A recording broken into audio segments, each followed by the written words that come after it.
Hello friends, स्वागत है आप सबका आपके अपने चैनल पेद एकेडमी में। आज की वीडियो में हम कक्षा 10 हिंदी विशिष्ट अध्याय 1 भक्ति धारा के अंतर्गत विनय के पद की संदर्भ प्रसंग सहित व्याख्या करेंगे, जो कि सूरदास जी ने लिखा है। देखिए, भक्ति धारा के अंतर्गत आपको विनय के पद और स्तुति खंड पढ़ना था। 30% सिलेबस रिडक्शन के चलते आपके स्तुति खंड को हटा दिया गया है, तो आपको अध्याय 1 से सिर्फ अब विनय के पद ही पढ़ना है। तो इस वीडियो में हम विनय के पद की संदर्भ प्रसंग सहित व्याख्या करेंगे। और आपने हमारे चैनल अभी तक सब्सक्राइब नहीं किया तो आज चैनल भी सब्सक्राइब कर लें, ताकि जो भी न्यू अपकमिंग वीडियोस हैं उनके नोटिफिकेशन आप तक सबसे पहले पहुंच सकें। सूरदास जी के जीवन परिचय पर भी हमने एक वीडियो बनाई है। इस वीडियो के डिस्क्रिप्शन में आपको लिंक मिल जाएगा, वहां जाकर आप वो वीडियो देख सकते हैं। तो चलिए वीडियो स्टार्ट करते हैं। सबसे पहले हम इन लाइन्स का एक एक करके मतलब समझेंगे, उसके बाद हम संदर्भ प्रसंग और व्याख्या के प्रॉपर तरीके से नोट्स बनाएंगे। पहली लाइन है हमारी, अभिगत गति कछु कहत न आवे। जो हमारे कवि हैं उनके अंतर्गत उन्होंने ईश्वर को दो कैटेगरीज में कैटेगराइज किया है। सबसे पहले हमारे सगुण ब्रह्म, दूसरे हैं निर्गुण ब्रह्म। सगुण ब्रह्म वो हैं जिन्हें हम जानते हैं, जैसे कि श्री राम श्री कृष्ण, उनकी लीलाओं के बारे में हमने सुना है। दूसरे होते हैं हमारे निर्गुण ब्रह्म, जिनके बारे में हमने कुछ भी नहीं सुना है, उनकी लीलाओं के बारे में हम कुछ भी नहीं जानते। तो इसमें निर्गुण ब्रह्म के बारे में ही बताया गया है। तो पहली लाइन है हमारी, अभिगत गति कछु कहत न आवे। कवि सूरदास जी कहते हैं कि जो निर्गुण ब्रह्म है उनकी लीलाओं का वर्णन कोई भी नहीं कर सकता। देखिए, जब हम उनको जानते ही नहीं तो हम उनकी लीलाओं का वर्णन कैसे करेंगे। आगे एग्जाम्पल देते हुए बताते हैं कि जो गूंगे मीठे फल को रस अंतरत ही भावे, परम स्वाद सभी सुनिरंतर अमित तोष उपजावे। जिस प्रकार एक गूंगा व्यक्ति होता है, अगर वह मीठा फल खा ले तो उस फल के स्वाद को वो अंदर ही अंदर महसूस करेगा, खुश होगा, लेकिन वो किसी दूसरे को बता नहीं पाएगा। उसी प्रकार जो निर्गुण ब्रह्म है उनकी लीलाएं तो अपरंपार है, लेकिन हमें पता नहीं उनके बारे में, कुछ भी हम जानते नहीं, तो हम उनका वर्णन किस प्रकार करें। अभिगत गति कछु कहत ना आवे।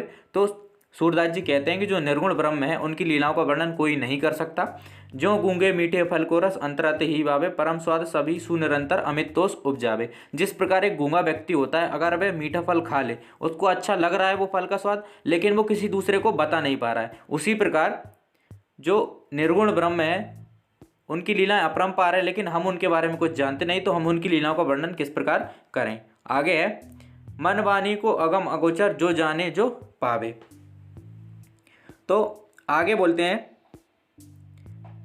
उसी प्रकार निर्गुण ब्रह्म मन और वाणी से परे है। मन और वाणी से भी निर्गुण ब्रह्म परे है। जब हम उनके बारे में कुछ जानते ही नहीं तो हम क्या सोचेंगे उनके बारे में। मन से आप सोच सकते हैं और वाणी से आप बोल सकते हैं। तो जब हम उनके बारे में कुछ जानते ही नहीं तो हम क्या सोचेंगे और क्या बोलेंगे। आगे रूप रेख गुण जात जुगति बिनु निरालंब कित धावे। तो कवि सूरदास जी कहते हैं उनका ना कोई रूप है, ना कोई उनकी आकृति है, ना उनमें कोई गुण है, ना ही उन्हें प्राप्त करने का कोई उपाय है। रूप रेख गुण जात जुगनी बिन निरालंब कित धावे। आगे कबीरदास जी कहते हैं कि जो हमारे निर्गुण ईश्वर है, ना उनका कोई रूप है, ना उनकी कोई रेखा है, ना उनकी कोई आकृति है, ना उनमें कोई गुण है, और ना ही उन्हें प्राप्त करने का कोई उपाय है। निरालंब कित जावे। तो जब उनके बारे में हम कुछ भी नहीं जानते तो हम उनके सहारे कैसे अपना जीवन यापन करें, उनकी भक्ति में अपने मन को कैसे लगाएं। आगे बोलते हैं सूरदास जी, सब विधि अगम विचार ही तेते सगुण पद गावे। मैंने सब प्रकार से सोचकर विचार कर ही निर्गुण ब्रह्म है उनकी भक्ति का मार्ग नहीं अपनाया, मैंने सगुण ब्रह्म की भक्ति का मार्ग अपनाया है। क्योंकि जो निर्गुण ब्रह्म है वो एकदम अगम्य है, हम उनके बारे में कुछ भी नहीं जानते। जब हम उनके बारे में कुछ नहीं जानते हैं तो हम उनकी लीलाओं का वर्णन कैसे करेंगे। इसीलिए मैंने सोच समझकर सगुण ब्रह्म की भक्ति का मार्ग अपनाया है। एक बार और हम फिर से समझ लेते हैं एक एक लाइन का। तो अभिगत गति कछु कहत ना आवे। सूरदास जी कहते हैं कि जो हमारे निर्गुण ईश्वर हैं उनकी भक्ति का वर्णन कोई नहीं कर सकता। जो गूंगे मीठे फल को रस अंतरत ही भावे, परम स्वाद सब ही सुनिरंतर अमित तोष उपजावे। जिस प्रकार एक गूंगा व्यक्ति होता है, अगर वो मीठा फल खा ले तो वो फल उसको कितना भी अच्छा लगे, वह उसके स्वाद को अंदर ही अंदर महसूस कर पाएगा, लेकिन किसी दूसरे को नहीं बता पाएगा। उसी प्रकार हमारे निर्गुण ब्रह्म होते हैं, वह काफ़ी ज़्यादा प्रभावशाली होते हैं, उनकी लीलाएं अपरंपार होती हैं, लेकिन हम किसी के बारे में बता नहीं सकते उनको, क्योंकि हम उनके बारे में कुछ जानते ही नहीं। आगे है, मन वाणी सो अगम अगोचर जो जाने जो पावे।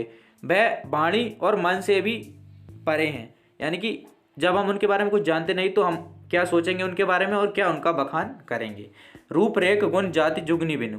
ना उनका कोई रूप है, ना उनकी कोई रेखा है, ना उनकी कोई आकृति है, ना ही उनमें कोई गुण है और ना ही उन्हें प्राप्त करने का कोई साधन है। जब उनके बारे में हम कुछ भी नहीं जानते तो हम किस सहारे उनके पीछे जाएं, यानी कि हम किस तरीके से उनकी भक्ति में अपने मन को लगाएं। आगे का सूरदास जी कहते हैं, सब विधि अगम विचारी तेते सूर सगुण पद गावे। मैंने सब तरीके से विचार करने के बाद ही सगुण ब्रह्म की ईश्वर का मार्ग अपनाया है। सगुण ब्रह्म जो है उनकी भक्ति का मार्ग अपनाया है, निर्गुण ब्रह्म की भक्ति का मार्ग नहीं अपनाया, क्योंकि मैं उनके बारे में कुछ जानता ही नहीं। जब मैं उनके बारे में कुछ नहीं जानूंगा तो मैं उनका कैसे बखान करूंगा, कैसे वर्णन करूंगा।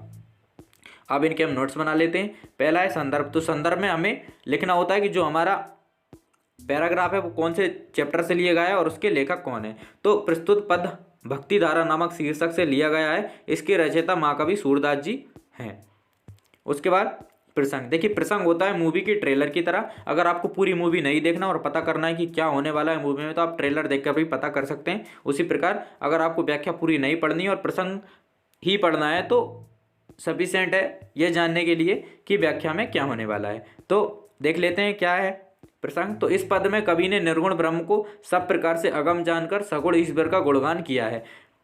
जो पंक्तियां उनमें सूरदास जी ने निर्गुण जो हमारे ब्रह्म है उनको सब प्रकार से अगम जाना, यानी कि उनके बारे में कुछ भी नहीं जानते, इसलिए उन्होंने सगुण ईश्वर का गुणगान किया है। अब देखिए व्याख्या हम देख लेते हैं। कवि कहते हैं कि उस अज्ञात निराकार ब्रह्म की लीला का गुणगान नहीं किया जा सकता। जैसे कोई गूंगा मीठा फल खाए तो उसके रस की मधुरता का आनंद अंदर ही अंदर अनुभव करता है, किसी को बता नहीं सकता।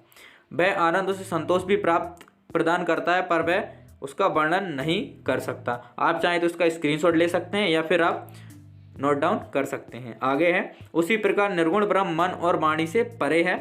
उसकी ना कोई रूपरेखा होती है, ना कोई आकृति, ना उसमें कोई गुण होता है, ना ही उसे प्राप्त करने का कोई उपाय होता है। अगर इस ईश्वर का आश्रय किसी मन अर्थात व्यक्ति ने ग्रहण कर लिया है तो उसे पाने के लिए वे कहाँ दौड़े। सूरदास जी कहते हैं कि हर तरीके से निर्गुण ब्रह्म को अगम जानकर, यानी कि मैंने सारे मार्ग अपना लिए निर्गुण ब्रह्म को जानने के लिए, लेकिन मैं कुछ भी नहीं जान पाया, इसीलिए मैंने सगुण ईश्वर की भक्ति का मार्ग अपनाया है। एक बार हम फिर से देख लेते हैं इसकी व्याख्या। तो कवि कहते हैं कि उस अज्ञात निराकार ब्रह्म की लीला का गुणगान नहीं किया जा सकता। जैसे कोई गूंगा मीठा फल खाए तो उसके रस की मधुरता का आनंद अंदर ही अंदर अनुभव करता है, किसी को बता नहीं सकता। वह आनंद उसे संतोष भी प्रदान करता है, पर वह उसका वर्णन नहीं कर सकता, क्योंकि वो कैसे वर्णन करेगा, उसके पास जीव ही नहीं है। उसी प्रकार निर्गुण ब्रह्म मन और वाणी से परे है।